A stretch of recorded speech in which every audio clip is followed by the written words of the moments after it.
Hey, co-reporters, welcome back to my channel. We're back for another Vanderpump Rules recap.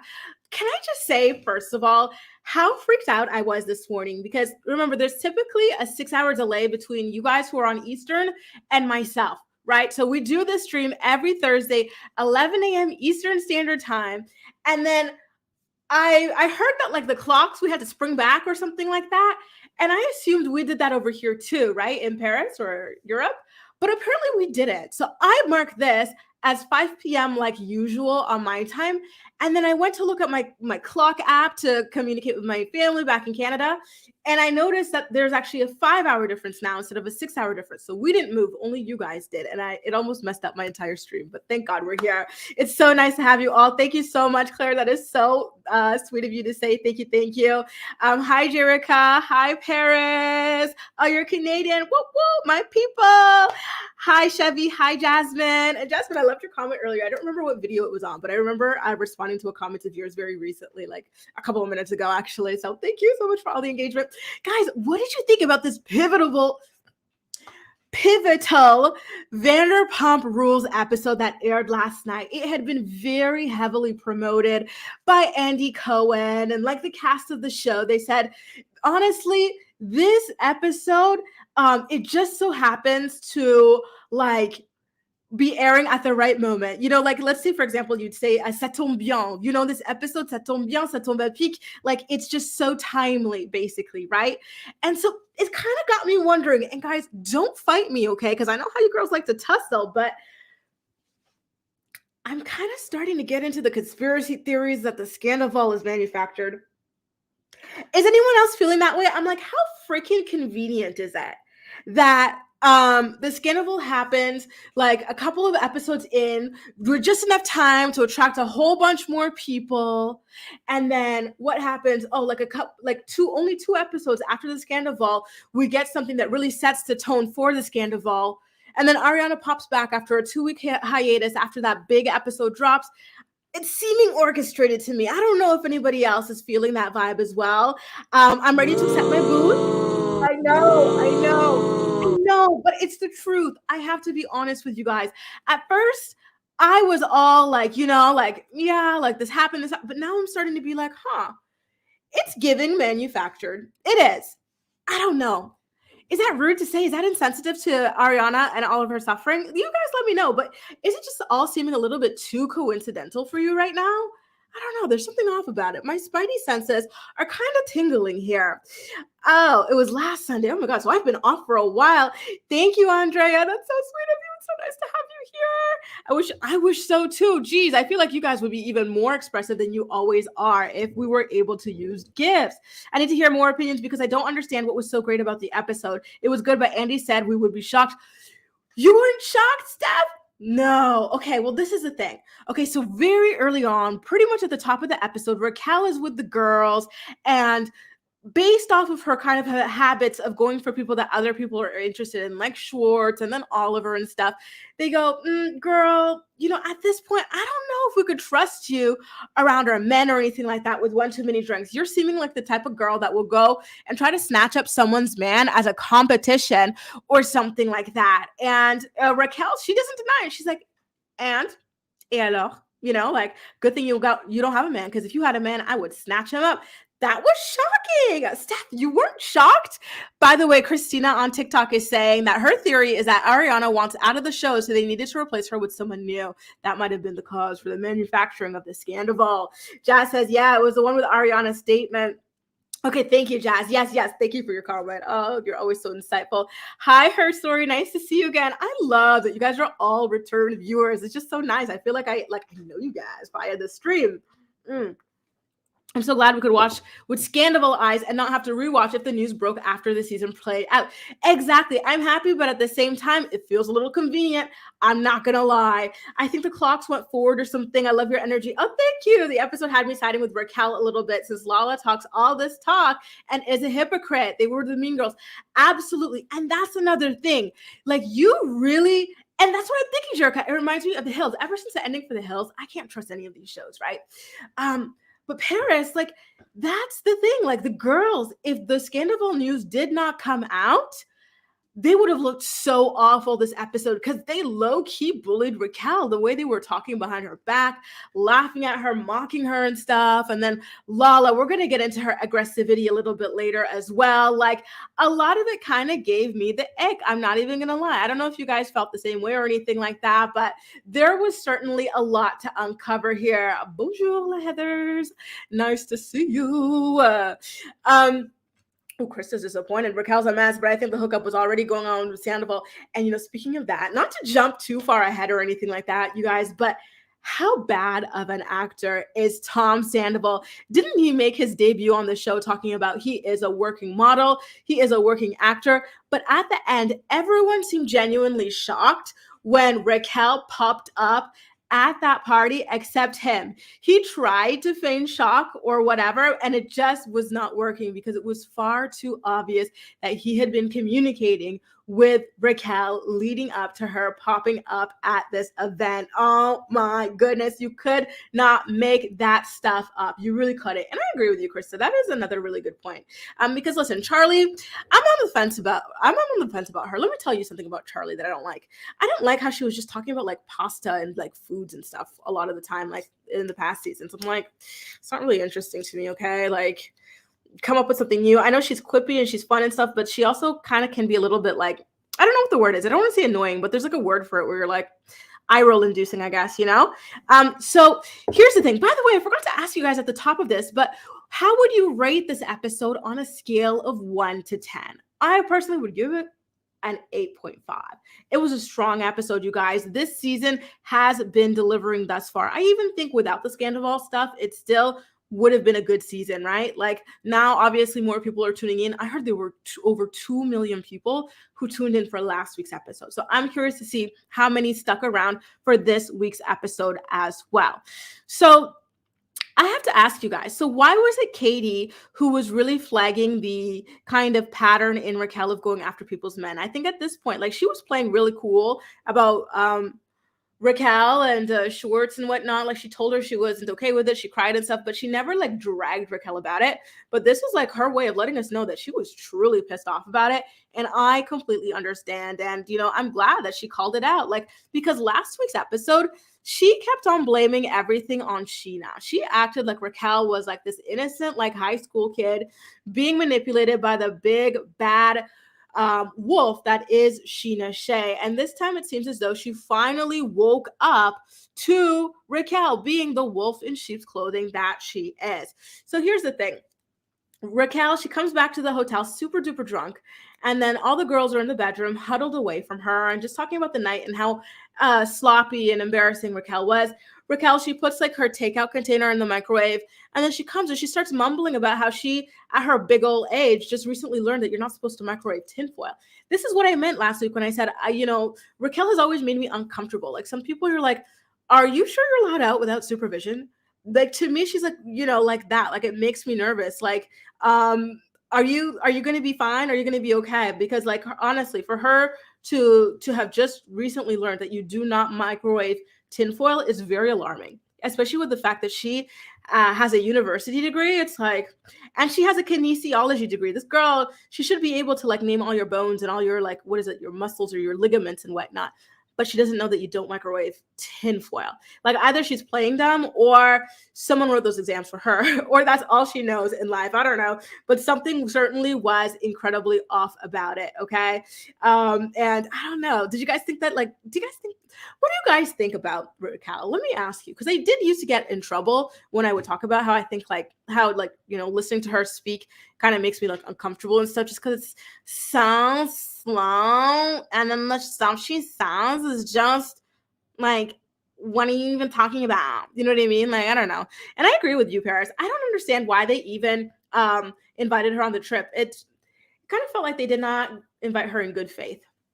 You know what I mean? Like, it was kind of like, okay, like, we'll pretend to be nice and friendly with you, but we're harboring all this resentment against you, and we're not going to let you just have a good time. Because, even Lala has said, like, I've been crazy drunk so many times, and like, we see those flashbacks and stuff, and like, like, it happens. And Raquel's, she's young, she's going through a breakup of a big relationship, her engagement, like, I thought her behavior was pretty normal to be like a sloppy drunk or whatever. Like, yeah, it sucked that she was going after another guy that another friend claimed, but at least this time he wasn't married to her friend. You know what I mean? Mm-mm-mm. Do you guys think that the producers made Katie invite Raquel to this thing to get some drama stirred up? Because I mean, where else would she have been? You know what I mean? And I agree with you, La Heathers.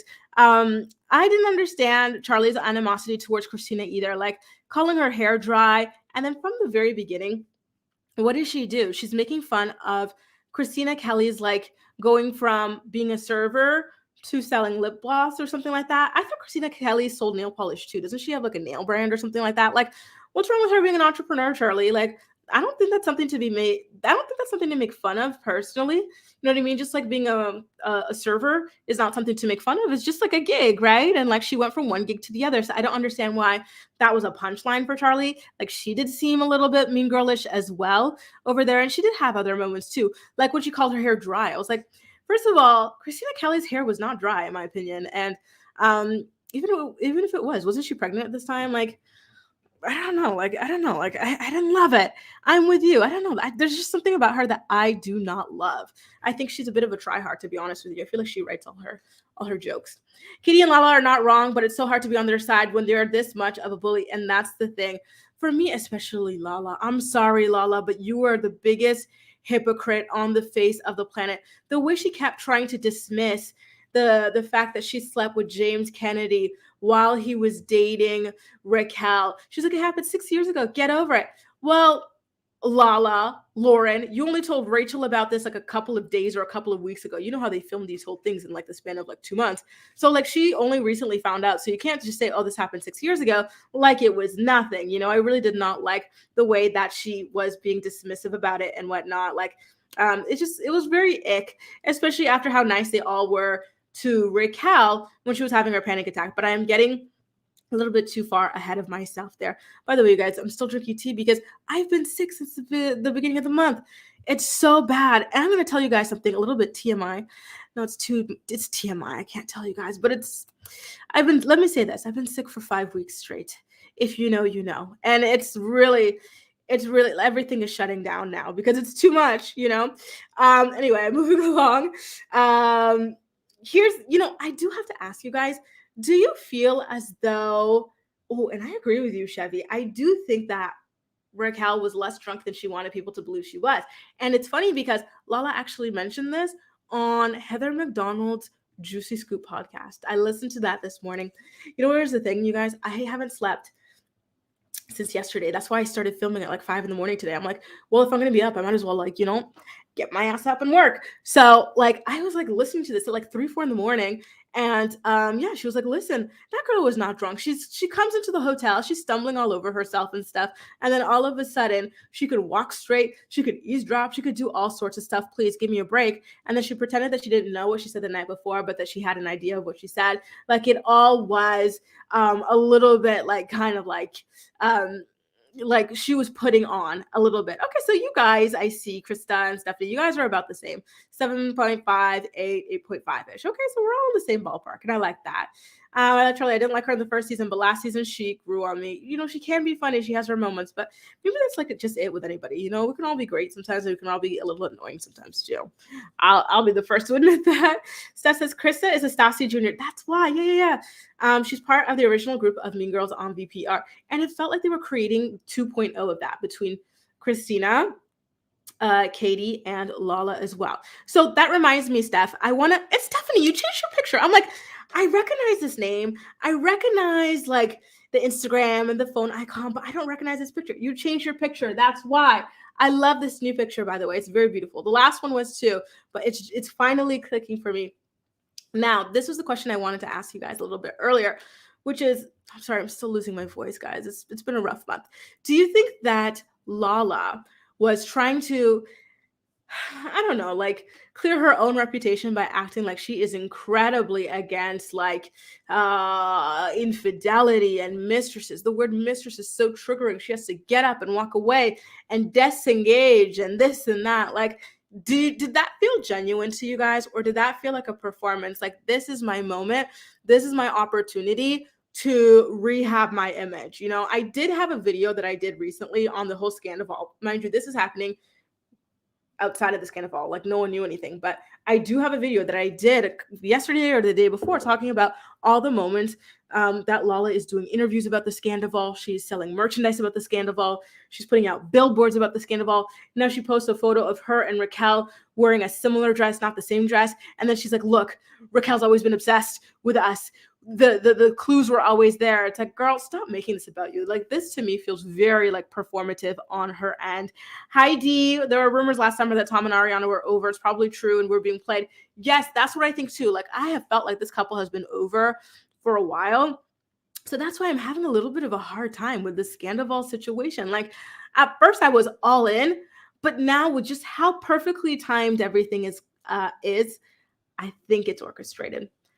And here's the thing, like with The Hills, what happened after they finished filming that show? These kinds of rumors were always flying around. But then after they finished filming that show, everyone started coming forward and talking about, Audrina was never with Justin Bobby, right?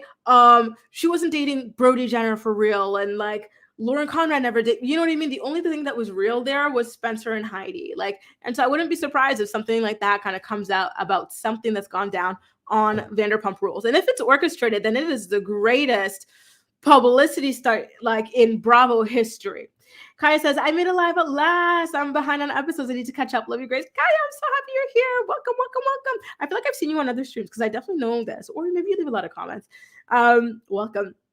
All right. And James did everything for her, as she said. So she has a lot to learn. Yeah, exactly. There's something there. Definitely a wannabe.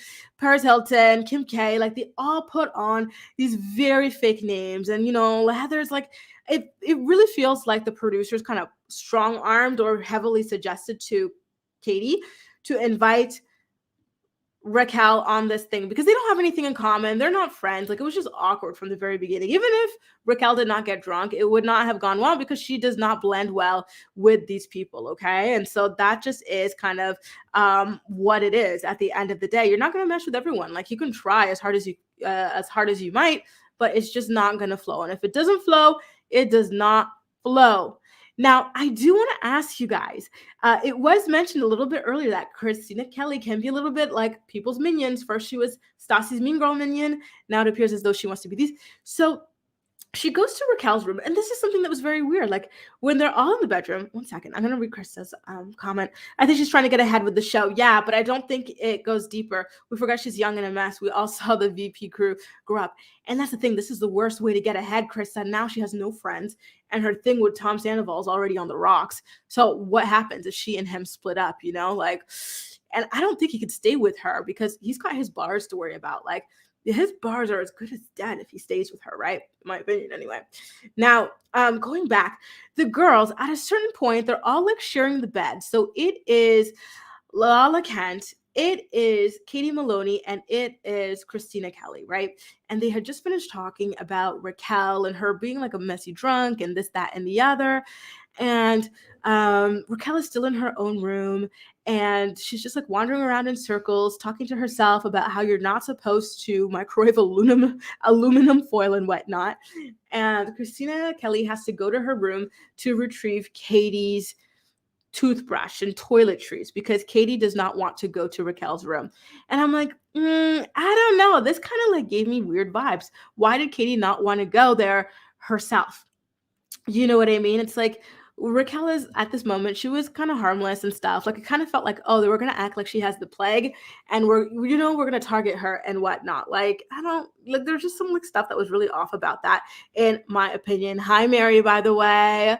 Did you guys catch that as well? Did that feel like really mean? Like, the fact that Katie was acting like, oh my God, I'll get cooties if I go into Raquel's room and retrieve my own damn toothbrush. And then on top of that, Christina Kelly goes and gets it for her. And then when she goes into Raquel's room, and I should have bought that nightlight. If you guys follow me on Instagram or on Twitter, then you saw a picture that I posted. Here, let me share it for you. I saw the nightlight, you guys. You know, the nightlight that Raquel was projecting in her bedroom and whatnot? That was at the store I was at. Like, I went there to go buy some chocolate-covered pretzels. My guilty pleasure. And yeah, I saw it. It was only like 10 euros or something like that. I was like, should I get this for fun?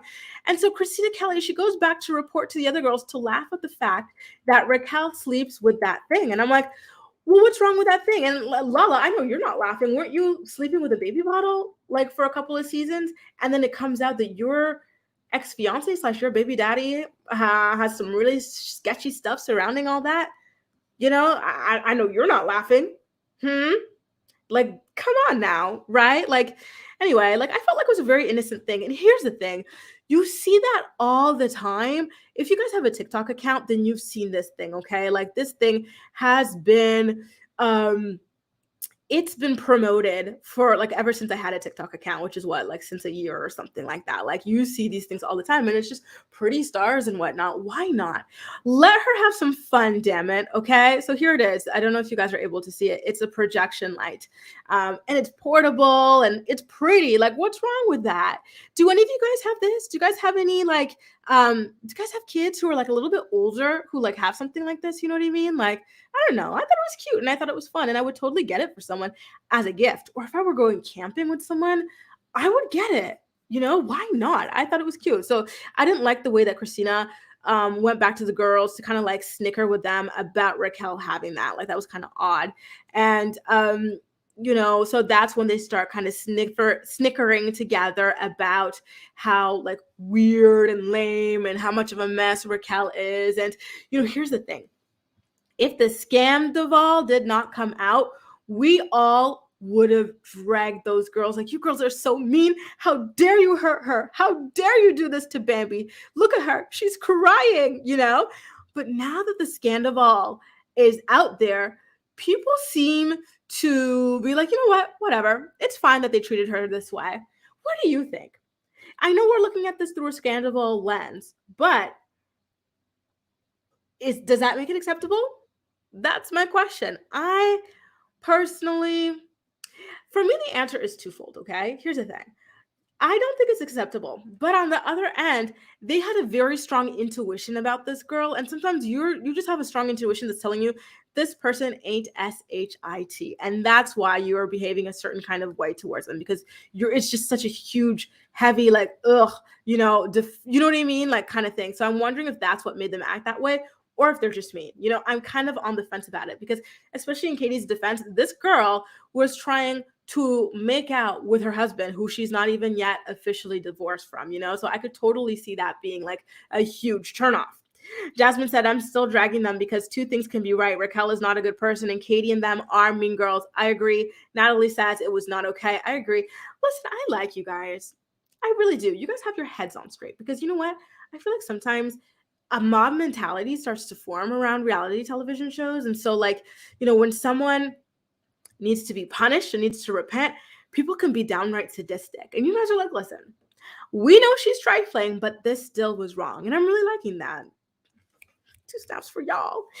Angelique, salut. All I cared about was eating on my bed. Ew, me neither. And then she had some of the like soup of the thing on the duvet. Ugh, I would have gagged as well. Yeah, I don't like that. I do not like that. Stephanie, thank you so much for the super chat, girl. Let me get you your sound effects. Ooh, thank you, thank you. I'm gonna buy some strepsils with that so I can have a voice. Stephanie says Katie and Lala will literally find any reason to talk about someone, then get pissed when it comes back to them.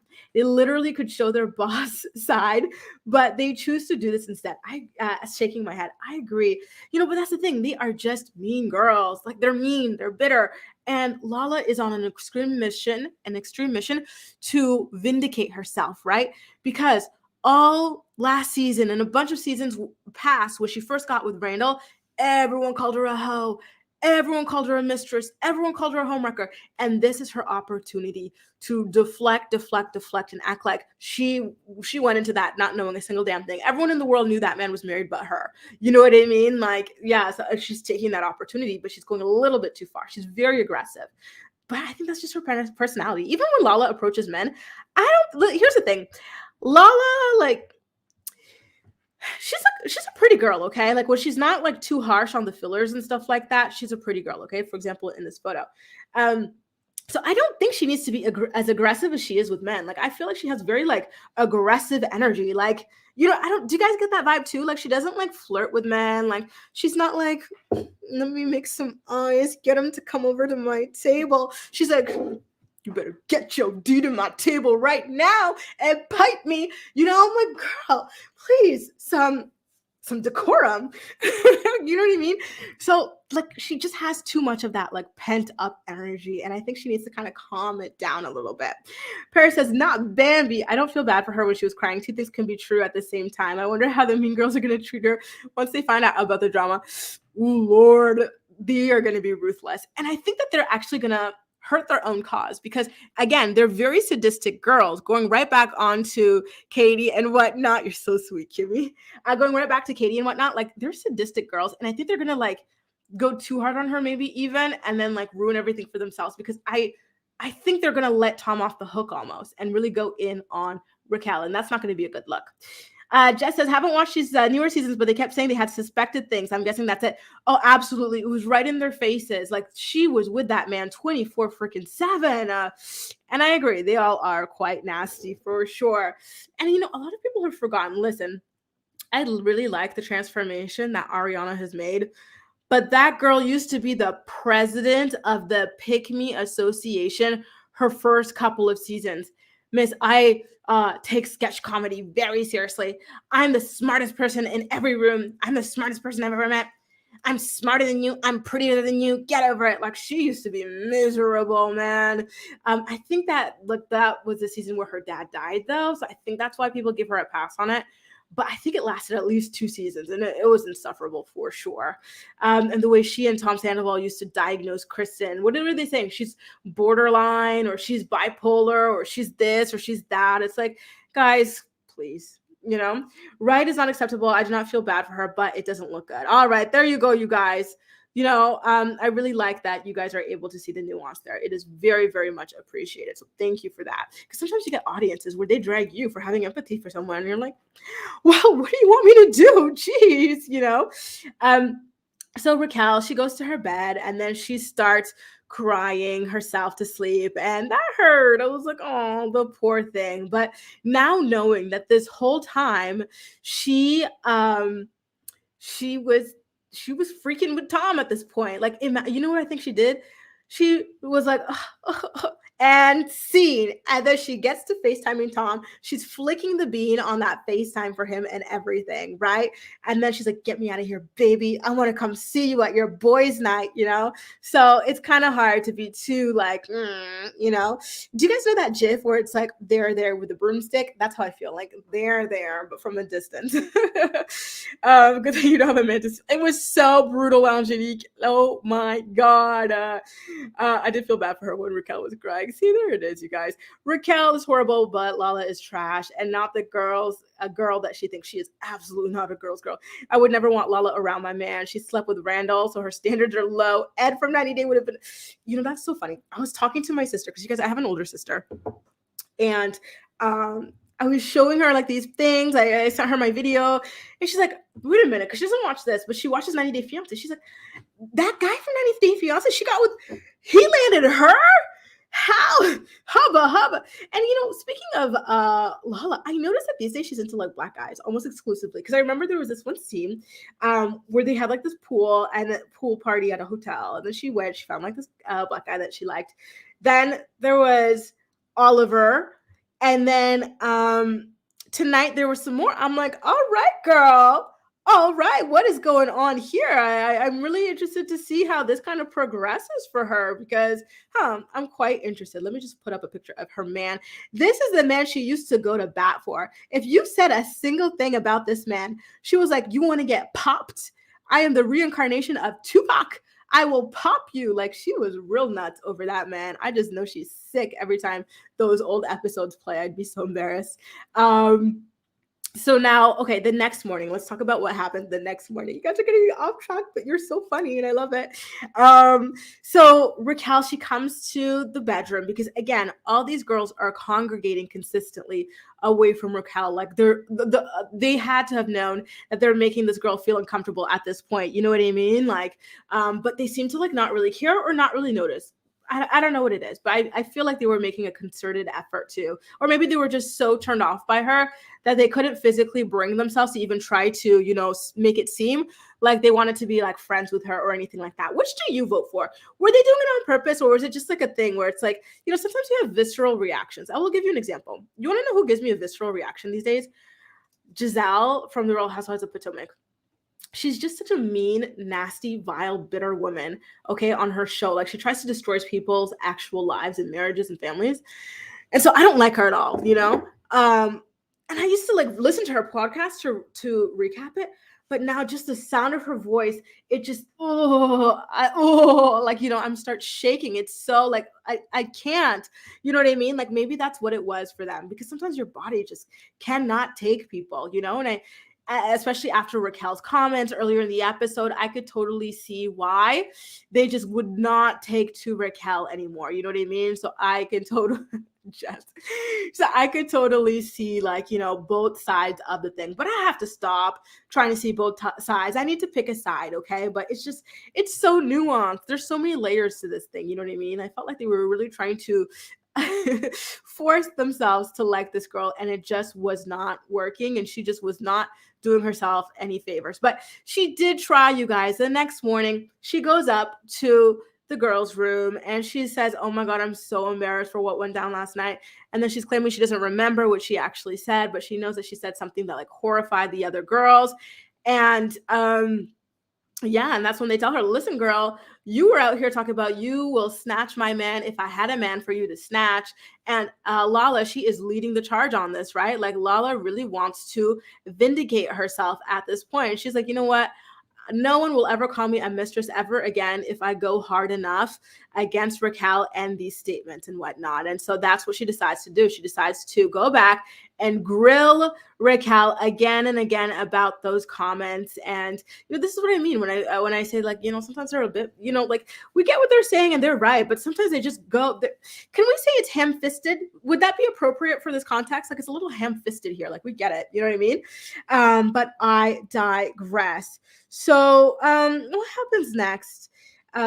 Raquel, oh, by the way, Raquel over there, she doesn't tell Lala to her face, but she tells us, listen, like, Lala is being just so damn hypocritical, because she just told me that she slept with my boyfriend, and now over here she's acting like she's so against mistresses and stuff.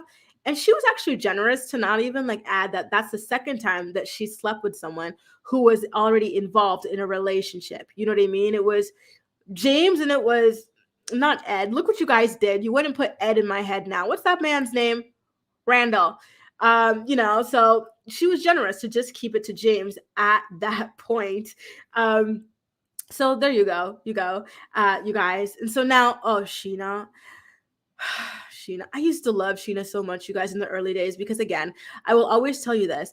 I am a very basic, distractible lady. Okay. I am distracted by beauty. That's why I've always had a soft spot for Scheana, and I've always had let me not even use that. And I've always had a soft spot for Tom Sandoval, because I think they're the most gorgeous cast members by far. And so, like, anything they say, I'll be like, yeah, they're so beautiful. Honestly, I felt sick with myself for still being attracted to him when I was watching the episodes. I was like, oh my God, girl, like, calm it down. Like, he's evil, but I can't. Like, he was beautiful. Like, I can't. So anyway, let's go back to Scheana. Scheana, she finally gets a scene. Remember, we talked about this at the top of the season, but Scheana is not really getting scenes. And you know why it is? The audience, that's you guys are not really liking her weird husband, right? The guy who wanted to grift off of James and Raquel's engagement party and have a wedding there so that he didn't have to pay for a proper wedding, that guy. Like the viewers aren't liking him. And then like him with his ex-wife and crying about it like he was the victim, and the stuff with the kids, like, he's just not likable. So because she's with that man, and they have such a beautiful daughter together, by the way. Summer Moon is gorgeous, and I really do love that name. I love the name Summer, and then Moon is a beautiful middle name for Summer. By the way, I have to ask you guys a question, because this is something I missed. I know that Brock has a daughter in Australia with like a seasonal name. Is it Winter or something? And is it Sun? So is it summer moon, winter sun, or is like her middle name different? That's what I want to know. The middle name. Is it like the similar theme? Because if they did the exact same theme, except this one is a child that he raises, the other one is like Sayonara. Oh, how dare you? Like, that is so mean, you know? But I digress. Let me get back to Steph's comment here. I feel like there's a part of Lala that thinks she's black or down. It started with her nickname, then the gang. Yeah, like she really tries hard. She reminds me of like the people that they talk about in Get Out. Like, she's take 2 steps back kind of thing, you know? And tape your head down if you're going to share a room with her and you're black or brown. Tape your head down because, you know, they cut open your head and they put the brain in it. Tape your head down. Casey, I'm sorry, but I don't feel bad about how the other girls treated Rachel. Rachel and Scheana are not girls. I totally get your perspective for sure on that. Remember, Lauren had beer goggles with Randy. Oh yeah, that's true. She was drinking, but you know, she had cash goggles as well. I think her cash goggles were stronger than her beer goggles. Cha-ching, cha-ching. How many times do you see these beautiful women getting with these men? You know, for example, Harvey Weinstein's ex-wife, wasn't she like this beautiful fashion designer? Like, you know, some of these girls have money goggles. Before Randall, oh my God, you guys are going in on that poor man. It's so funny. Raquel Friend said that the relationship with Tom started after boys' night. Oh, so it was after boys' night. But it felt like Tom knew she was coming, and it felt like the blood was rushing to his head, you know, like I felt like it was already started because, okay, I'll take it then. Lala never would have looked at Randall twice. Exactly. There's no way. There's simply no way. No way. And thank you. Yeah, it grinds my gears, Heathers. Thank you. The only guy with yeah, that was Randall in the photo with her. This is not Big Ed, you guys. This is her ex-fiance / baby daddy, Randall Emmett. Yeah. Honestly, I don't know what she was doing to her face when she was with him because she aged herself like a good 20 years and then she went into drag queen territory with whatever she was doing. So I'm really happy that she started letting it dissolve because she's way prettier without all that mess. Now let's get back to the ka-ching, y'all. Thank you, Angelique, for your super chat. Angelique says, loving the recap. Thank you. I just watched it driving back from Vegas, and you're giving me energy for an interview. Love the opinions, but we all have these friends at some point if you live long enough. Ain't that the truth, right? You live, you learn, and you know, it's painful in the moment, but the good thing is it really helps you develop your skills of discernment, and those are really important to have in your life. Safe driving, Angelique, and good luck with your interview. I guess Lala's going hard since exactly, you know, she's like, I have to fight against these mistress allegations, and I have to really fight to the death of me, and I get it. Guys, I keep bringing up Scheana and then forgetting to talk about her scene. Like, her scenes on this season of the show are very inconsequential. I'm wondering how much her pay got docked by because she is really not giving. You know, she is very much disposable this season. So she's giving very much pick me. And she decides to snitch to Schwartz that Katie's having a divorce party. So what happens basically is that she is at Tom Schwartz's apartment with the stylist, trying to help him find a new wardrobe so that he can like get his groove back and everything. And I don't know why she's so worried about it. Don't you have like a man or something like that and like a kid to be bothered with? Like, why should you care if this man who consistently cheated on his ex-wife is out there getting laid or not? Like, I would not care. You know what I mean? Like, he is not some lost puppy who's sad and like, the divorce is like his fault. 99% of it is his fault. Like, this guy just did not want to be married. He did not want to be faithful in his marriage. He did not want to uphold his wife or anything like that. So like the fact that he's being coddled by this girl is so it's so annoying to me, you know? And then when she was trying to push for him to make out with Raquel, she's like, well, Katie's getting with other girls, so you should totally do it. Why do you care, Scheana? Like, get a life, girl. Like, what is this? You know what I mean? And so again, she's sticking the knife in Katie's back again. And now knowing that Katie and Tom were still married, I thought they had already divorced by this point. But then the mom spilled the tea in last week's episode that they were not even like, you know, officially divorced. So why is she pushing so hard for this? I will next recap, Chevy. It's not a good look for her, and I don't like it. She's not coming across as a girl's girl. She, as a divorced woman, should understand the pain that Katie is going through, but she can't even, because her first divorce was not like, of 12 years. I know she was with Shay for a long time, but it was not 12 years. What was it, like 6 years? Which is still a long time, but still. Anyway, so she's like, okay, well, I want you to get back out there, Schwartz. So I'm gonna help push you to get a boys' night or whatever, so you can go out with all of your friends and everything. And there you go, right? And so Schwartz decides that he actually wants to go ahead and do it. Of course, what else does he have going on, And it is what it is. Meanwhile, the trio, the Three Musketeers, drive to Lake Havasu. They're finally leaving Vegas at this point. They're on their way to the lake, and this is where things get really sad. I have to ask you guys, how did you feel about the stuff that Raquel exposed James is saying about her parents? I was like, girl, that's how I know you're slow and you are not faking it. Because the stuff, you don't think Sandoval's attractive, Natasha? Are you so hot? Like the stuff that she said, that James said, was brutal, you guys.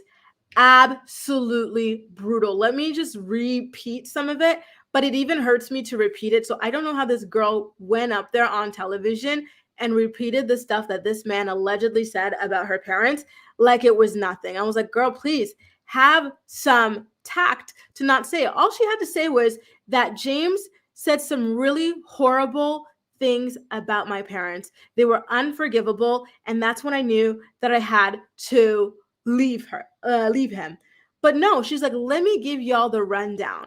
There are millions of people watching this thing, so let me go ahead and tell you that James said that my dad is miserable with my mom. He doesn't want to be with her. He's only with her because he feels bad because she's a fat bitch, and he's a little bitch, and he's a horrible dad. And there's other stuff too, but I couldn't type fast enough, you guys. I couldn't. I was just so shocked that she even went up there and said it. I was like, are you kidding me? You repeated, like he said it in private, but you're over here on TV repeating this stuff. That was not cool.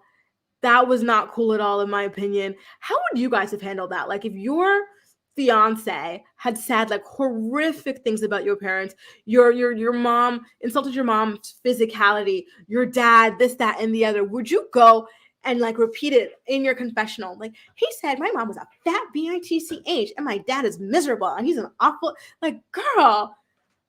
So Lala, she did Heather McDonald's Juicy Scoop podcast, and she was like saying, listen, I was horrified that she even like went out there and put that all out on Front Street, the way she exposed and humiliated and embarrassed.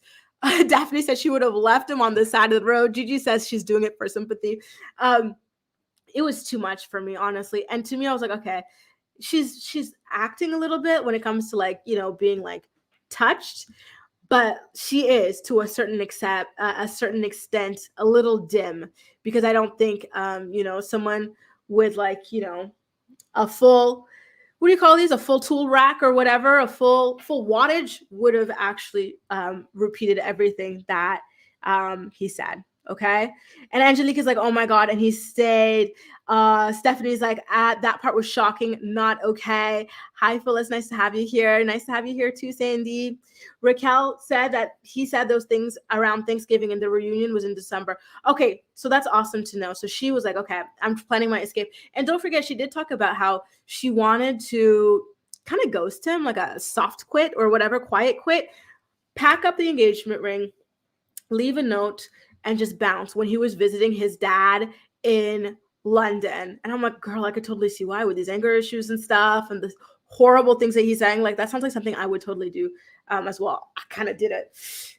So I get it. You know what I mean? Sometimes these guys are psycho, and it's better for you to do what you got to do. Like, break up with them from a distance if you got to, Paris says, and he was drunk when he said that. Not excusing it, just stating all the facts. And the fact that she gonna up and leave him after that. What do you think about that? I would up and leave someone after that. Wouldn't you up and leave someone if they literally disrespected your parents like that? I would hope so. Oh, not on my watch. James has no room to speak. His mom is the worst. And that's the thing. His mom is like, she's so odd. Like, I don't even know how we would describe her. Like, she's odd. Uh, and I don't like how she like lives off of him, and she's very callous about it too. Like the financial abuse there is not cool.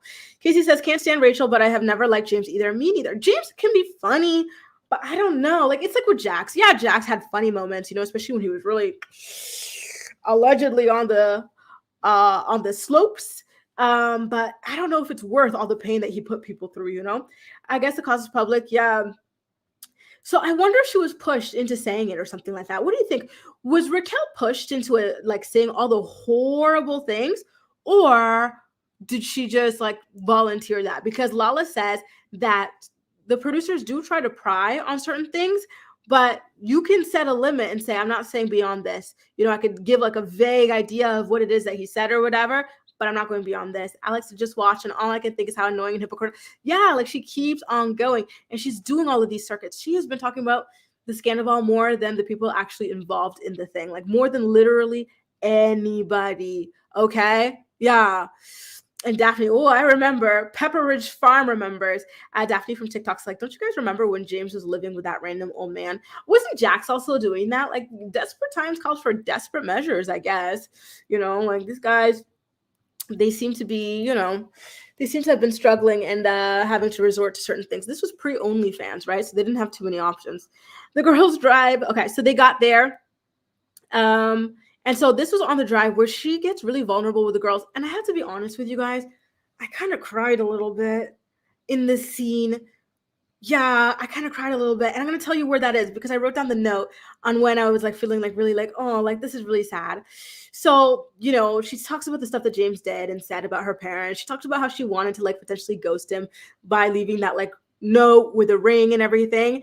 And then she starts crying about how she doesn't know who she is without James. And all the girls are just so supportive to her. And so that's when I started feeling a little something in my ducts.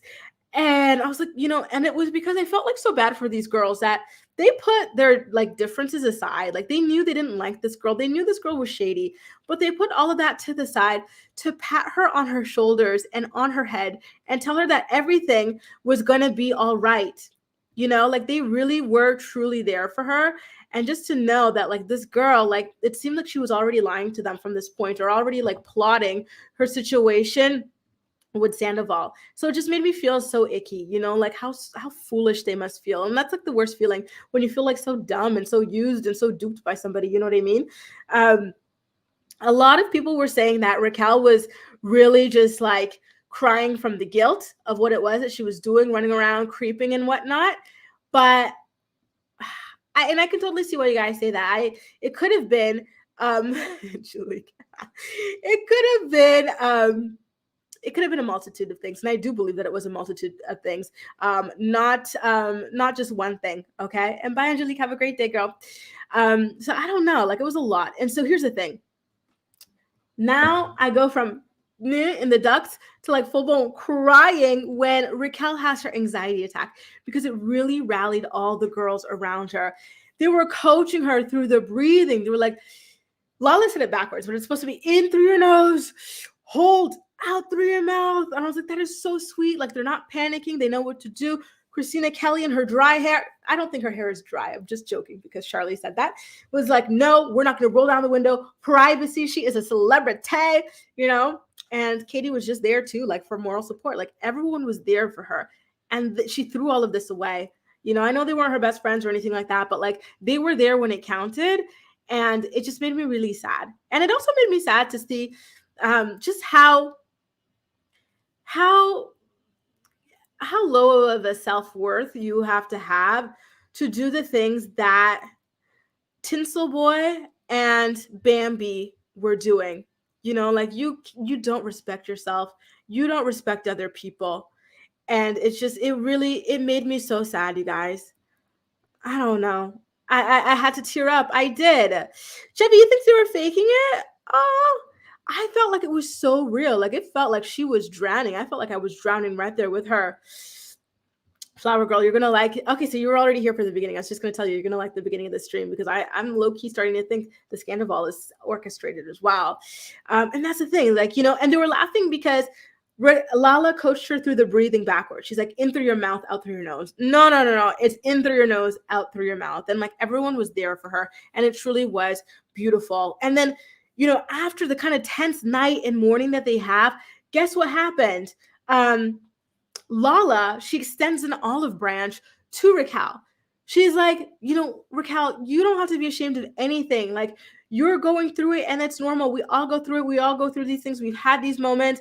You were funny. You were cute last night. And then Katie's like, you're not alone. And it's like, that really like hit me too, because Katie's going through so much pain and she's just hiding it and masking it so well. But she is going through the destruction of a relationship that lasted 12 years with a man-child who never once chose her in the 12 years that they were together.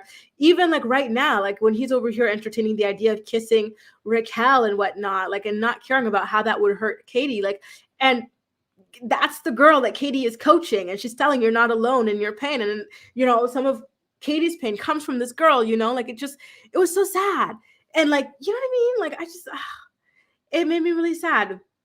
And if Ariana was there, who gets anxiety? And that's the thing. Absolutely, Angelique. She would have been number one to help. And that's what's heartbreaking too. Hi, soul sister. Hi, Leah. Nice to see you. So there's a lot to Savoy and Bambi. The question, everyone cheats on the show. So that's the thing, Ariana, like I say in every video, she got the man that she bargained for, right? She knew he was a cheater. She knew he was a manipulator when she got with him.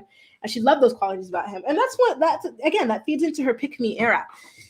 He cheated on her very early on. Scheana, the good friend that she was, she kept on trying to tell her, Ariana, he is cheating on you just like he cheated on Kristen. But Ariana was like, no, we are obsessed with each other. He would never cheat on me. No, that only happens to the Kristens of the world. Well, look at that, right? So anyway, back at the restaurant, the boys are there. They do a little bit of drinks between themselves and James Kennedy. And then Schwartz announces the boys' night situation, and they all agree that they want to go ahead and have fun.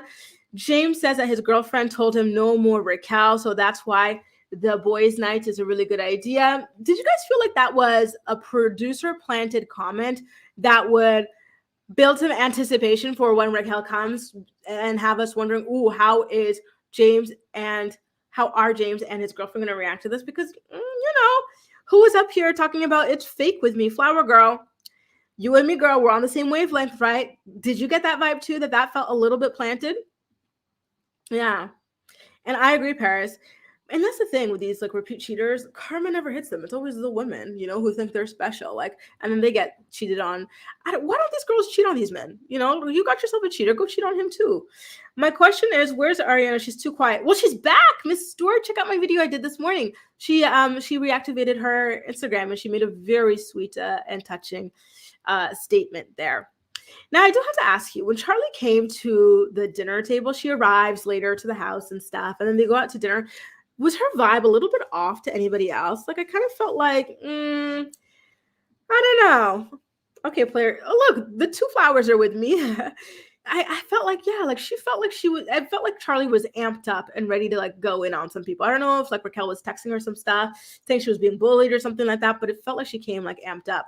And so Lala tells Charlie about like the comments that Raquel was making about like, oh, well, thank God you don't have a man. You're worried about me stealing a man. Thank God you don't have one.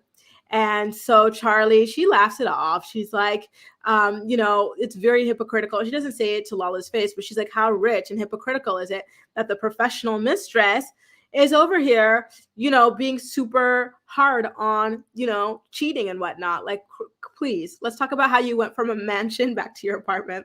That was funny, you guys, okay?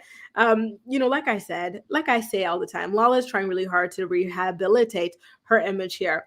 And then at the table, Raquel decides, I am not going to be disrespected in front of Charlie. I'm going to stand up for myself. And so now she's like telling Raquel, you're a hypocrite. Lala, you are an absolute hypocrite, okay? You were running around cheating with my boyfriend when I was with him. So get off your high horse. And then this is where Lala starts being really dismissive. It was 6 years ago. Get over it. It was 6 years ago. You don't get to say that because you only told her that like a couple of weeks ago. So it doesn't matter how long ago it was. She's just finding out. She's just shocked by this news right now. Okay. And then she blames it all on her drinking, which is ironic because Raquel could blame her stuff on her drinking. So now what? So that was kind of funny. And then Lala next, she's like, okay, well, this is not just a one-off for you. It's not just that comment. What about the stuff that you're doing with Schwartz? He's still married to Katie. Like, what? And then Raquel's like, well, what about you? Oh, we're talking about married men. What about you, Lala? You got with a married man. And they just, they go at it, y'all. They absolutely go at it. And here's the thing. I wish that Raquel was more sober for the conversation because she was slurring. She was a little bit incoherent and whatnot. And so it was a little bit difficult for her to get her point across. And you guys know she's a 30 watt. Okay. So it's already difficult for her to formulate sentences, articulate her feelings and stuff. So it was a bit rough. So I was like, damn it, I wish she was a little bit more sober for this. Someone give her some seltzer. What's that stuff you put under your nose? That's a seltzer, right? And so Katie's like, oh, well, you want to go in on that? Well, you're trying to get with my man and he's still married to me. Blah. And so it was just a lot. And here's the thing. Lala then starts like complaining that she's the one who constantly had to answer for getting with, trigger warning, getting with this, okay? And this man. And she's like, why doesn't he have to answer for it? Why is it? Well, here's the thing, Lala. You're the one who stars on this reality television show. So, and he had like an NDA on you or something like that, and you wanted to pass that NDA on to your colleagues. And so he would never be there to answer the stuff. And then by the time you started bringing him around years later, it was already like over. The divorce had been finalized and whatnot. So it wasn't like they were going to go rehash that at that point. It was old news. You know what I mean? So I don't think it's fair to kind of like imply that he was not being drugged because he's a man. Like no one knew who this man was, really. Did you guys know this man? Rotten Tomatoes knew him, but I didn't know him, right? Doesn't he have like a 100% or a 0%? Which one's the bad one on Rotten Tomatoes? I'm just thinking of James Kennedy making fun of him for that one movie. So like he wasn't like this huge public reality figure where you have to go in on every aspect of your life, right? So like it's not a fair comparison in my humble opinion. I'm sorry, I accidentally scratched my microphone there. Now, the girls at this point, they leave the table. They're like, I'm over this, okay? And the only two left there are Charlie and Raquel. And Charlie laughs and cheers Raquel on, which I get because she was friends with Raquel. She had no idea that Raquel was this diabolical. Bye, Heathers. Have a great day. Thanks for joining. She had no idea, right? And here's the thing. Charlie had always been very fair with Raquel. When Raquel was talking about trying to make up with Schwartz, Charlie told her it was a bad idea. And there were other things that she was telling her were bad ideas as well. So I don't see her as someone who would like lead you over a bridge type of a friend or anything like that, right?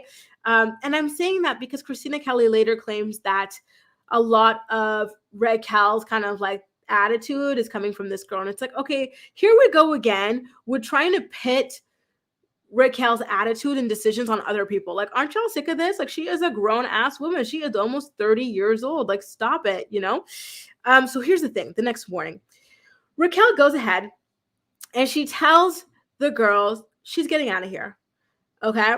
And let me show you a picture because let's get into this picture before we even get into the rest of that.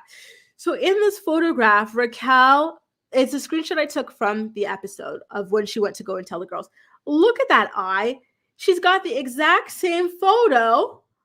She's got the exact same bruise that she had in that thing where she claimed that Scheana bruised her eye. I'm like, girl, what? This seems to be like a genetic thing or whatever for you. Like, what is going on here? And why would you, at this point, I do believe that she filed a false police report. I do, because look at this. Let's compare the two, okay? I'm going to share my screen here from the actual image that she submitted in her restraining order request. Look. 1, 2. It's the same thing. Yeah, she had like a little gash of blood here on the brow, but like to say that Scheana gave you that black eye when you just seem to have that genetically or whatever, Some people say it could have been a burst vessel. Some people say it could be a result of filler. I don't know, but she has that. She already had that. The only thing new to her face recently was the scratch above her eyebrow. But I don't know that you're going to be getting a 5-year restraining order for a scratch on your eyebrow. Okay. So yeah, I am looking forward to seeing how that kind of plays out in restraining order court. A lot of people are saying she's just doing that for the reunion purposes. And then on the 29th, she's going to drop the case because they're done filming the reunion, which if she does that, oh, Scheana, I hope you go after her. I hope you go after her because that is just disgusting to play with the system like that, like play with my name like that. You know what I mean? Like that really would be absolutely atrocious if she ultimately ends up going like that, okay? So anyway, let's get back to what happened here. So she's here in her hat.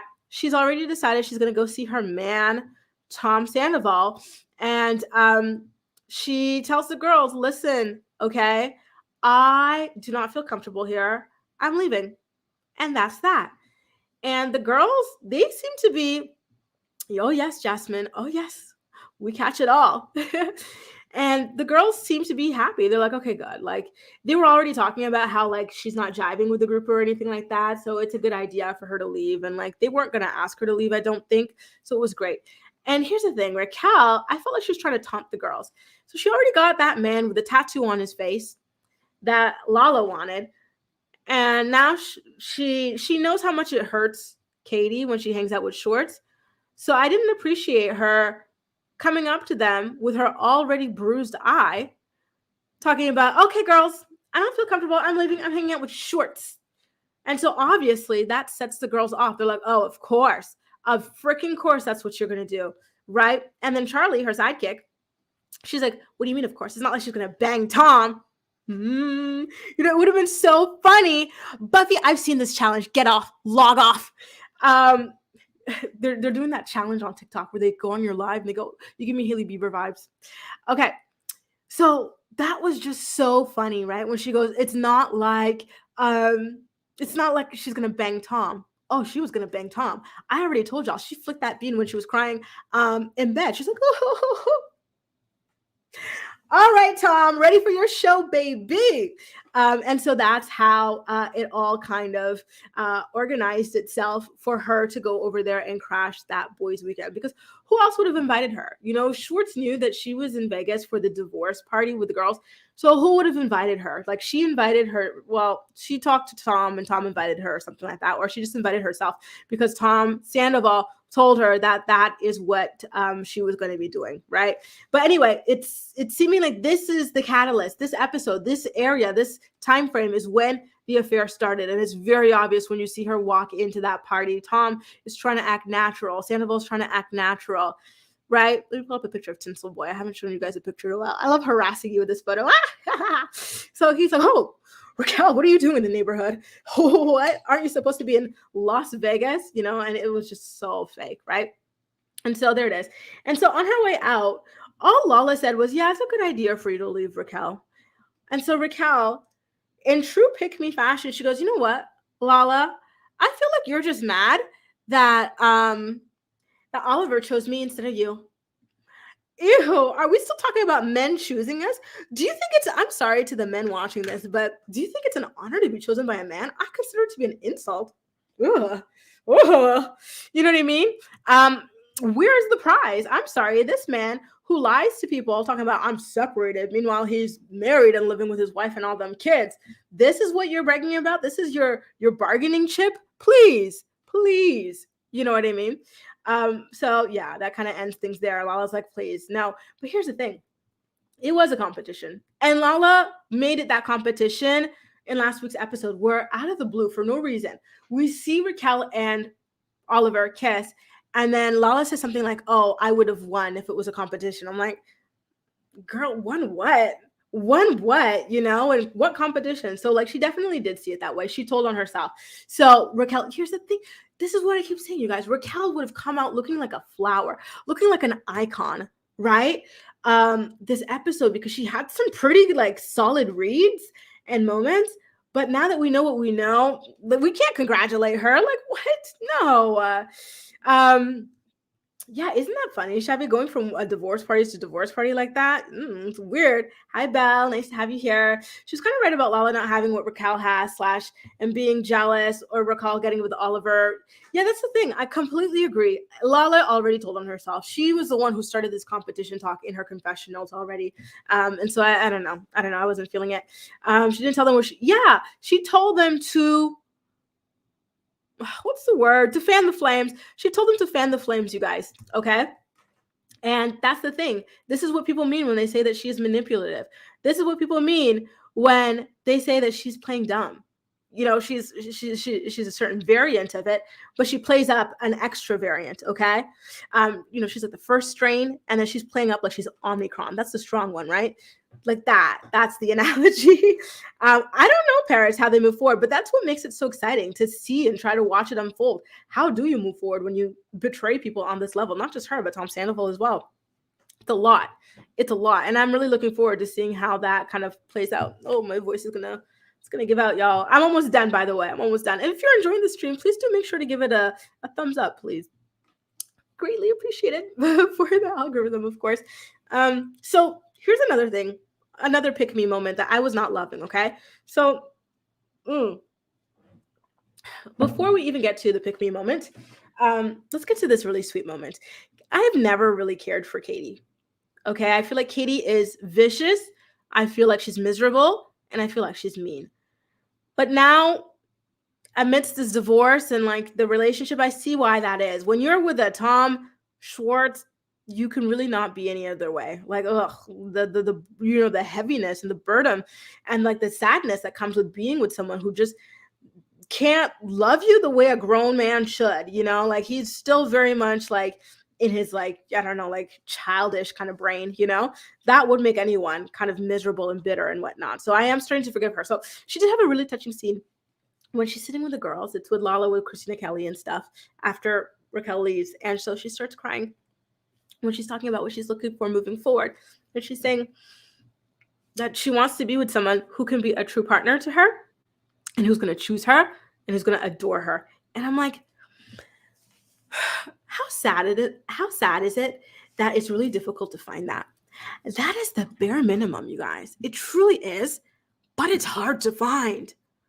Right? I'm sorry, but today's men cannot deliver that. You know, the vast majority of them cannot deliver something so simple, you know, and that's why you see so many girls hanging on to these horrible relationships and whatnot, like that do not serve them or anything like that. So that made me really sad for her. And I'm really loving her vulnerability this season. Okay. She's looking good this season. This is a good season for her. It's a very transformative season. And so I'm enjoying that. Now, we're going to get to the final scene, okay? The final two scenes. So here's another thing. Pick Me Scheana did something that I did not love. I know, Paris, 12 years. 12 years, dude. 12 years. I don't know if you guys use dating apps. I'm not a dating app person, just because, you know, in speaking of like how hard it is to get guys, I feel like the guys you meet on dating apps are like, you know, people on TikTok call them like the clearance bin guys.